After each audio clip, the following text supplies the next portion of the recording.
Saudara, esok hari 15 Februari 2023, Barada Richard Eliezer akan menyusul 4 terdakwa lainnya dalam kasus pembunuhan Yosua untuk menghadapi sidang vonis. Kalau Ferdy Sambo dan Putri Chandrawati divonis lebih tinggi dari tuntutan jaksa, lalu bagaimana dengan Richard Eliezer yang menyandang status Justice Collaborator atau penguak fakta? Sudah bergabung dalam diskusi kami kali ini mantan Hakim Agung Joko Sarwoko, kemudian kuasa hukum Richard Eliezer Roni Talapesi, dan kuasa hukum keluarga almarhum Yosua Martin Simanjuntak. Bang Martin, Bang Roni, Pak Joko, apa kabar? Ya baik, kabar baik. Ya, kabar baik Mas Tifal. Terima kasih semuanya sudah mau bergabung bersama kami di Kompas TV kali ini. Pak Joko, ini 4 dari 5 terdakwa pembunuhan Yosua, vonisnya lebih berat dari tuntutan jaksa sebelumnya. Ada komentar? Saya kira biasa itu. Saya pernah menghukum juga seperti ini. Jaksa menuntut rendah, saya banting 2 kali lipat. Sehingga hal yang biasa-biasa saja kalau kemudian dipandang lebih berat dengan pertimbangan-pertimbangan memberatkan dan meringankan sudah disampaikan itu. Terlebih untuk Ferdy Sambo. Ya, tentu itu harus dilengkapi atau didasari dengan pertimbangan yang cukup. Sebab kalau enggak nanti bisa di tingkat kasasi dibatalkan karena on voldunde kata mantan Hakim Agung kemarin. Oke, sehingga untuk esok hari, ini kan pamungkasnya besok nih Pak Joko. Ya.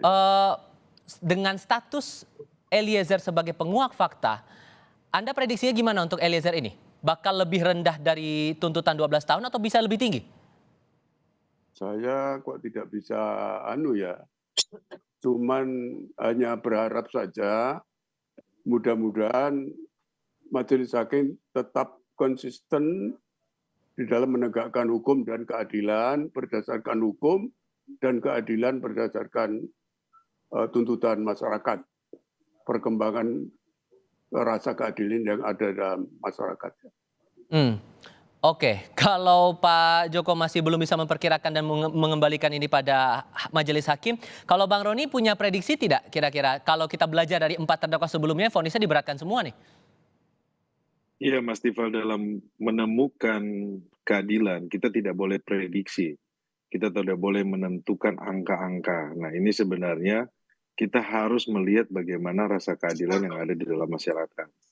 Tentunya dalam proses ini kita melihat bahwa hakim dalam putusan yang kemarin dan juga pun hari ini, hakim menunjukkan bahwa hakim sebagai pemegang palu keadilan menunjukkan kepada publik bahwa keadilan itu nyata.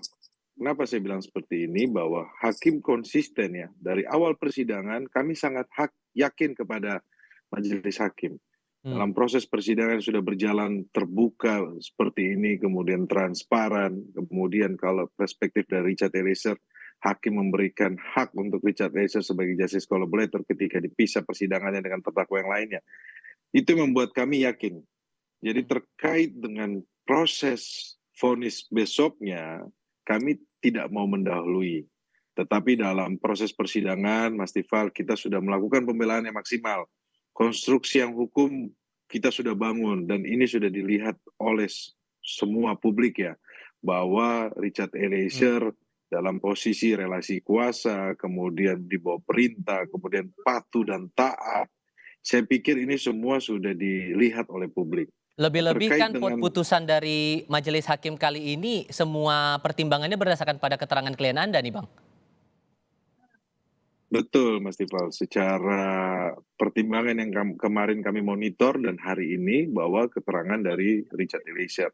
Di mana keterangan Richard Eliezer ini yang membantu proses persidangan sehingga persidangan ini bisa terbuka. Kalau kita lihat kemarin di dalam persidangan, alat bukti yang dimunculkan oleh Richard Eliezer di tengah persidangan yang disampaikan kepada majelis hakim, contohnya terkait dengan foto, di mana foto tersebut kan tidak ada di dalam berkas penyidikan. Tetapi dengan niat baik dari Richard Eliezer bahwa dia menunjukkan bahwa dia konsisten, dia berkomitmen terhadap janjinya dia, sehingga di dalam proses persidangan dia munculkan bukti tersebut dan bukti tersebut diterima oleh majelis hakim. Kalau kemarin kita melihat bahwa alat bukti tersebut dipakai dalam pertimbangan majelis hakim dalam memutus perkara.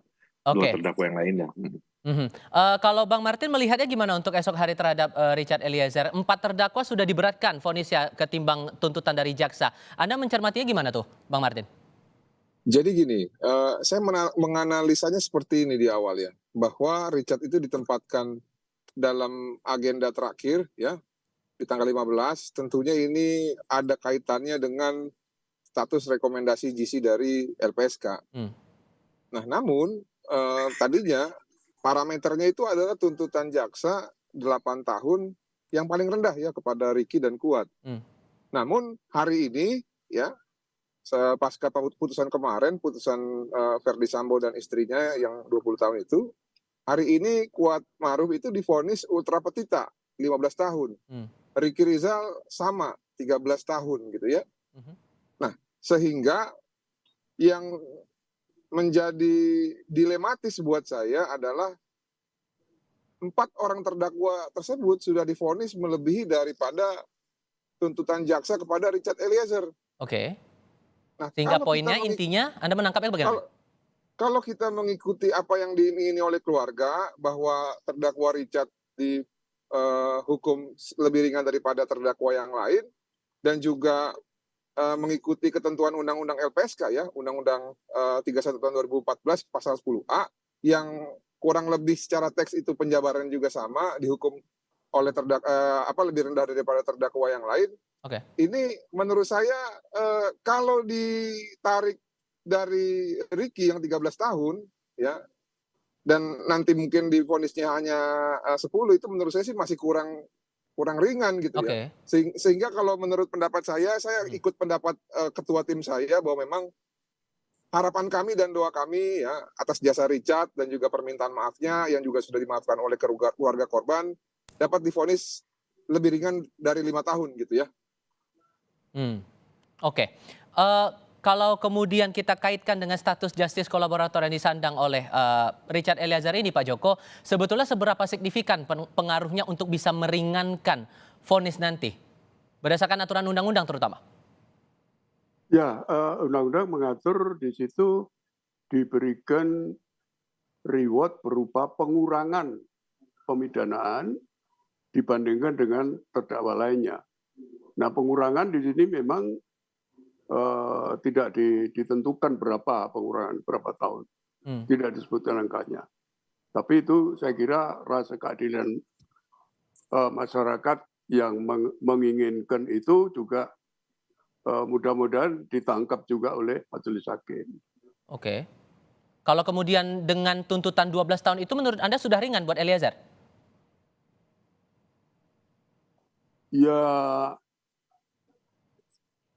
kalau dibandingkan dengan terdakwa lain, seperti KM dan RR ya itu lebih berat, jadi tidak ada manfaatnya itu. Kalau sedangkan dia tugasnya, fungsinya adalah sebagai justice kolaborator. Terlalu berat. Oke, jadi masih terlalu berat untuk Richard Eliezer yang sudah mendapatkan status justice kolaborator dengan 12 tahun itu tadi. Nah, kalau menyangkut soal surat sahabat pengadilan atau amicus curiae dari LSM sampai akademisi pun menyampaikan surat itu kepada pihak Pengadilan Negeri Jakarta Selatan. Kalau Anda sebagai hakim, itu bisa jadi pijakan buat hakim meringankan putusan atau tidak untuk Eliezer? Ya, yang saya tangkap dari berbagai media sosial yang saya terima itu ada dua pendapat itu. Ada yang berpendapat ini justru merupakan intervensi katanya dari akademisi kepada kemandirian hakim. Ada yang berpendapat bahwa ini bagus untuk dijadikan budaya hukum atau budaya kerja para penegak hukum gitu. Tapi nanti kita tidak tahu bagaimana hakim mempertimbangkan hal itu. Ya itu saya kira ya kewenangan dari majelis hakim yang saya tidak bisa mencampuri ya.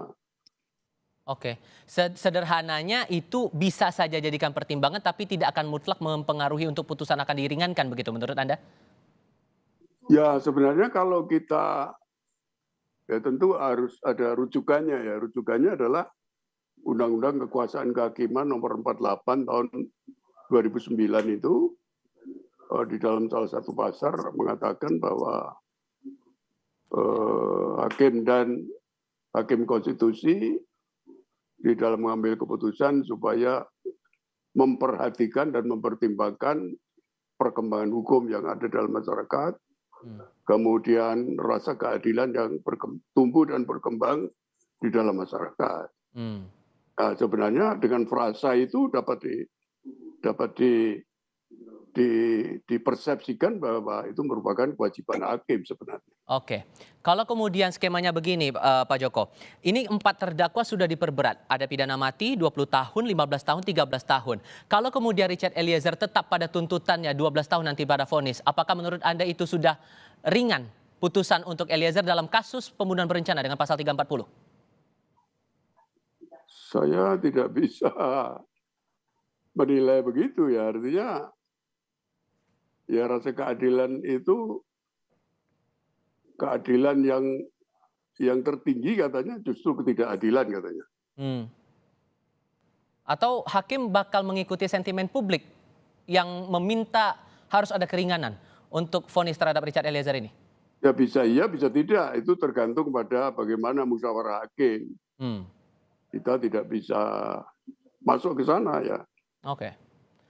Kalau kemudian nanti dalam vonis nih Bang Roni, tuntutan 12 tahun ini ternyata dikabulkan oleh majelis hakim, langkah berikutnya bakal bagaimana kemudian?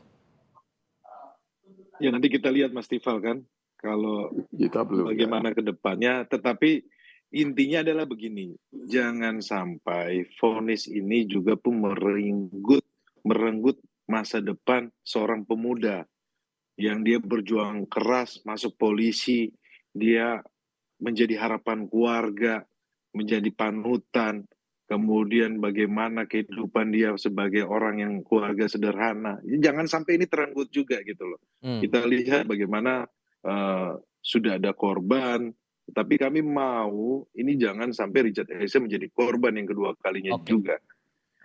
Dalam arti dia masih punya masa depan. Kalau proses persidangan ini saya pikir majelis hakim sudah mengetahui lah. Jadi kita tidak dalam posisi yang untuk mendesak majelis hakim untuk memutus seperti apa. Tapi kalau kami dari tim penasihat hukum, kami yakin, kami sangat yakin. Dari kemarin kami melihat bagaimana putusan pengadilan, proses persidangan kita lihat kan Richard Eliezer ini 1 lawan 4.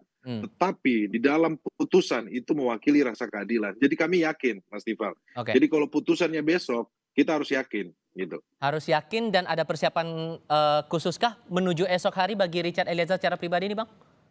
Iya, saya dan keluarga sekarang kita berdoa, kemudian nanti sebentar saya akan dampingi Richard, kita akan mengadakan doa, kita mendekatkan diri kepada Tuhan, kita berdoa bahwa Tuhan pasti akan tolong dan Tuhan pasti akan mengetuk hati dari majelis hakim yang akan memutus besok.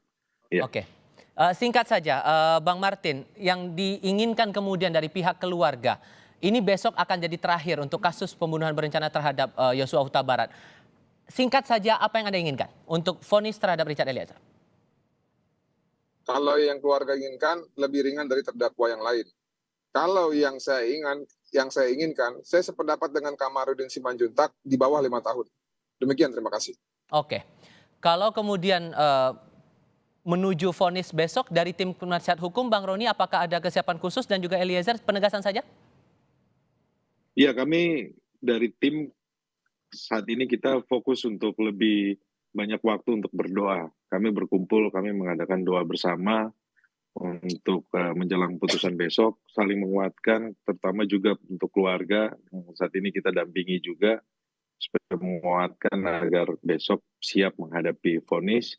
Selebihnya Mas Tifal, kita berdoa agar Tuhan mengetuk hati dari majelis hakim yang akan fisik, mental, lahir batin Eliezer sudah siap untuk besok berarti ya Bang ya, apapun putusannya. Amin, amin, amin. Baik, terima kasih banyak untuk waktunya Pak Joko Sarwoko, terima kasih sudah bergabung. Bang Roni Talapesi juga terima kasih. Bang Martin terima kasih banyak sudah meluangkan waktu bersama kami di Kompas TV. Sehat selalu untuk Anda bertiga. Terima kasih Bang Martin, Pak Joko.